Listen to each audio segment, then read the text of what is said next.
The Ministry periodically reviews the eligibility criteria for the Silver Support Scheme. In 2021, the total CPF contribution threshold, we call it TCC for short, which reflects the income that seniors earn during their working years, was doubled from 70,000 to 140,000. In 2025, we raised the qualifying monthly per capita household income threshold from $1,800 to $2,300. This is about approximate 28% increase. We also increased the quarterly payments by 20%. About 290,000 seniors aged 65 and above currently benefit from this scheme. Now, the government also provides various forms of support to help Singaporeans, including seniors, to cope with the cost of living concerns. This includes the assurance package and the GST voucher schemes, which were enhanced in 2025. Associate Professor Jamus Lim.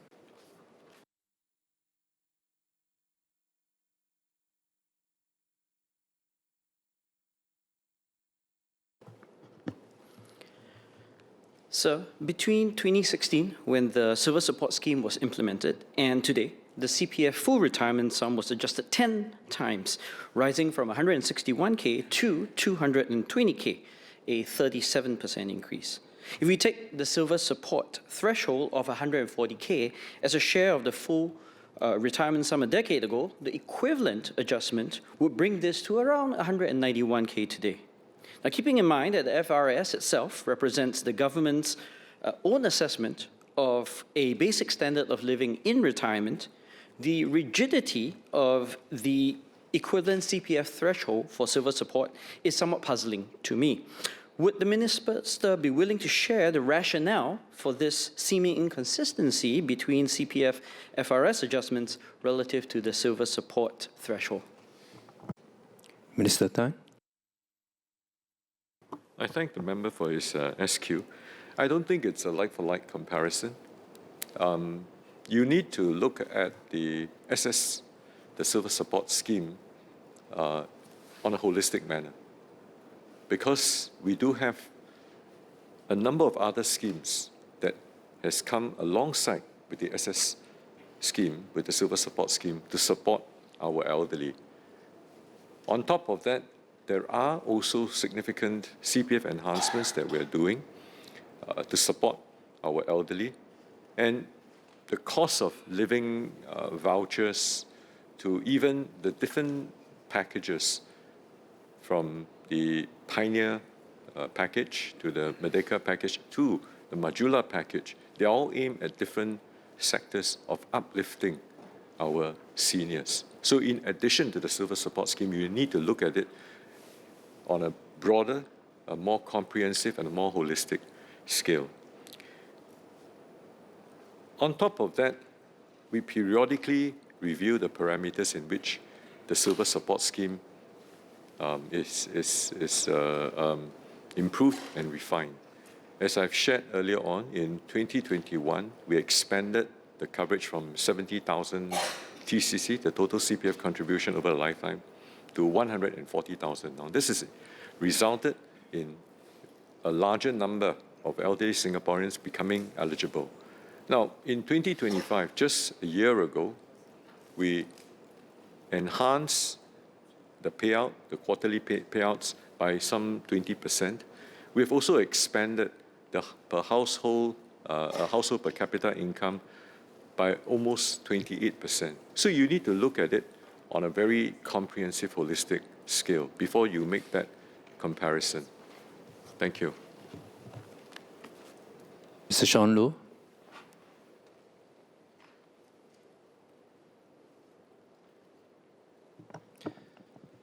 Thank you, Mr. Speaker.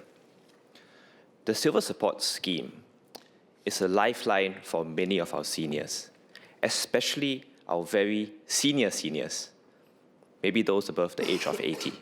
I see them every time in Jalan Besar and Whampoa. And as Mr. Jamus Lim noted, the Silver Support Scheme is already 10 years old. My question for the Minister is whether the government could consider a more fundamental review of the silver support scheme, and in particular, the eligibility criteria. Not the levels, the criteria. So Mr. Jamus Lim asked about the coverage of some of these criteria, like the lifetime CPF contributions.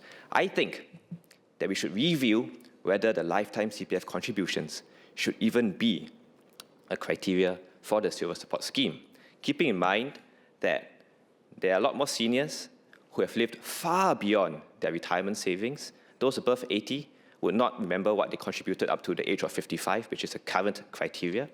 And the government now has more sophisticated means testing criteria and mechanisms compared to 10 years ago when the silver support scheme was first implemented. Thank you. Minister Tan. I thank Mr. Shawn Loh for his supplementary question. Indeed, we constantly review the frameworks, the criteria as to how we can better support all of our elderly Singaporeans, not just all of our elderly Singaporeans. We've also gone upstream to see in their younger working years, through the entire lifespan of their working career, their entire work-life journey itself, to see how at different points in time we can provide uplifts to our Singaporean fellow citizens. I think this is an important point because we've never, ever let any difficult spot go unnoticed. I think we need to look and see against the entire fiscal sustainability of what we have as a government. How can we continue to sustain whatever measures, whatever policies, whatever incentives, support schemes that we have given out to all of our Singaporeans, particularly when they're in their golden years. When we balance fiscal sustainability with fiscal prudence, we also, if I may use a medical word, we also immunize and boost some of the savings along the way through top-ups. Over the last 2 to 3 years of the previous government, we have introduced the modular package. We have enhanced this silver support scheme. We have also introduced at various points GST vouchers, CDC vouchers, cost of living vouchers to support and uplift our elderly Singaporeans. We believe that through a differentiated, a graduated, and more targeted series of support, we can better and more adequately and more precisely reach out to each and every one of our elderly Singaporeans. Having said that, we share the same view, we share the same end objective as Mr. Shawn Loh and Professor Lim, because we constantly want to look for ways to continue to uplift each and every Singaporean way into their golden retirement years. Thank you. Moving on. Next question, Mr. Muhaimin Abdul Malik. Thank you, Mr. Speaker. I have 2 supplementary questions for the Minister. Given that local qualifying salary, full-time equivalent as Mr. Muhaimin Abdul Malik, I actually wanted to go on to the next question. Okay, thanks. Which is your question? Okay, question 6, sorry. I'm doing this because we have a lot of questions, so I want to confine I will give priority to those who have filed questions for the benefit of all members. Mr. Speaker, the $1,500 threshold for the higher tier of payouts in the Silver Support Scheme refers to the monthly per capita household income, or PCHI for short. This is not the individual's monthly income. Perhaps I hope that this can be a point of clarification for the member. Now, this monthly per capita household income is computed as the total gross household monthly income divided by the total number of family members living together in the same household. Our silver support scheme payouts, they are tiered by flat types. So a 5-room flat, 4-room flat, 3-room flat to a 2-room flat. They are tiered by the different flat types.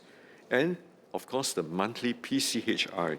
This is to ensure that the support is targeted at the seniors who now have little or no family support and resources in their retirement.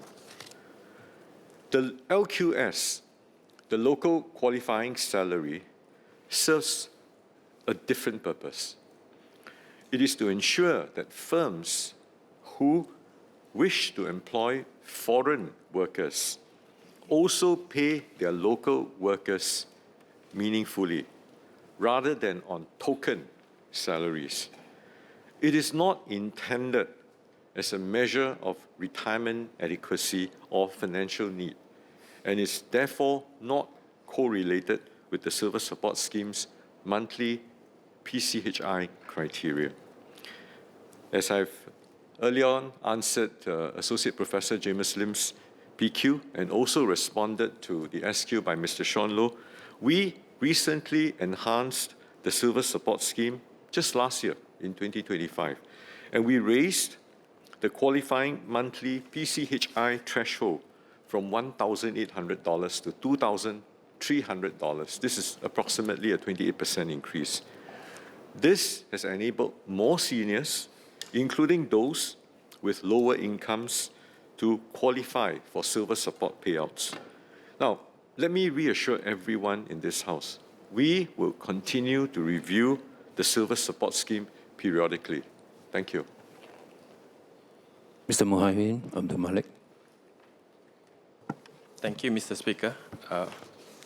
Okay, I understand that for the LQS and the Silver Support Scheme is two different schemes by itself.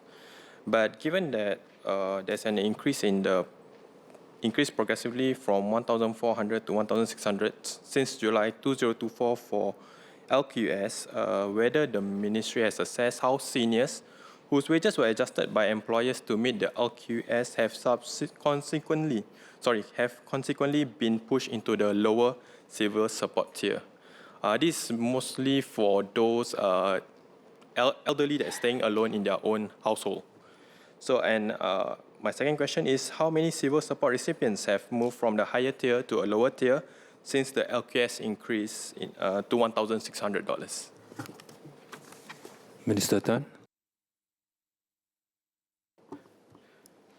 I thank the member for his SQ, but I think that perhaps he did not understand the construct of the LQS and that the fact that it is not related to the Silver Support Scheme payout.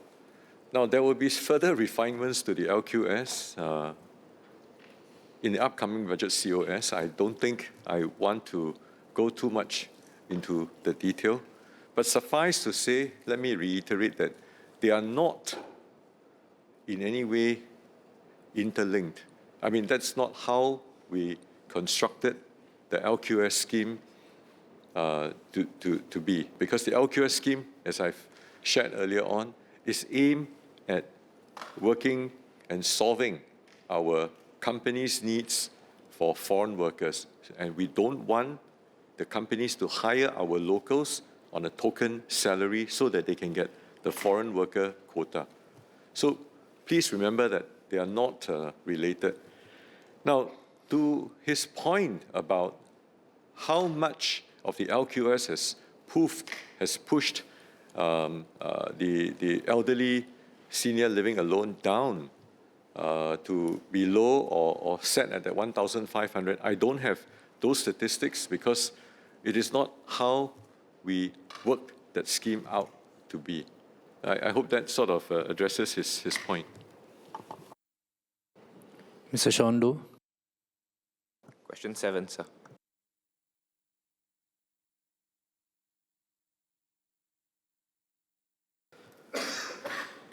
The Silver Support Scheme is a targeted support scheme which provides support to seniors aged 65 and above who had low incomes during their working years and now have little or no family support and resources in their retirement.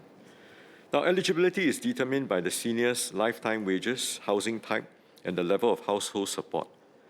Eligible seniors living in smaller flats with fewer financial resources will receive higher payments. The Silver Support Scheme is part of a wider set of social support measures.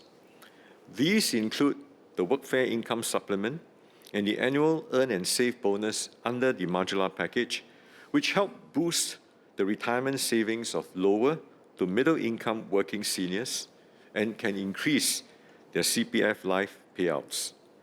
Now, the one-off retirement savings bonus and Medisave bonus under the Modular Package also provided an additional boost to eligible seniors' retirement and healthcare savings in their CPF accounts. Now, in addition, the assurance package helps defray living expenses for Singaporean households. Seniors who need further assistance to meet their basic living needs can approach their nearest social service office to apply for ComCare. Mr. Shawn Loh. Thank you, Mr. Speaker. I thank the Minister for his care for our seniors and for his assurance that the Silver Support Scheme will continue to be reviewed periodically and sometimes fundamentally. I only have a specific question with regards to my earlier question on flat type, because I can't be the only MP in this House who has had residents come up to me who live in 5-room flats to complain that their neighbours who live in 4-room flats are getting more silver support. And my question for the Minister is whether the Ministry could consider in the future merging some of these flat types so that residents, often neighbours who stay close to each other, can get the same higher level of silver support. Thank you. Minister Tan. I thank the member for his suggestion. In all of our future reviews, we take the feedback, not just at this House, at our regular Meet the People sessions, at dialogues, at town hall sessions, at chit-chat sessions with all of our residents, and at different opportunities. And we take that feedback and we certainly will see how to manage that feedback. We may not be able to at a particular point in time, address each and every single one, but rest assured that we certainly will look at it over the medium to long term. Like I said earlier on, we have to balance it between fiscal prudence and fiscal sustainability. If we do something, I think we need to ensure that we can sustain it over the long haul. Of course, I hope for the day where we have done, through the collective efforts of all of us here, where we've done so well, we're able to upstream ensure that every Singaporean has enough in their golden years, they can meet all of their FRS needs, and the Silver Support Scheme can then wither down to just a very small proportion. I think then we would have arrived. I hope that gives you that reassurance of what we are thinking about over the long haul.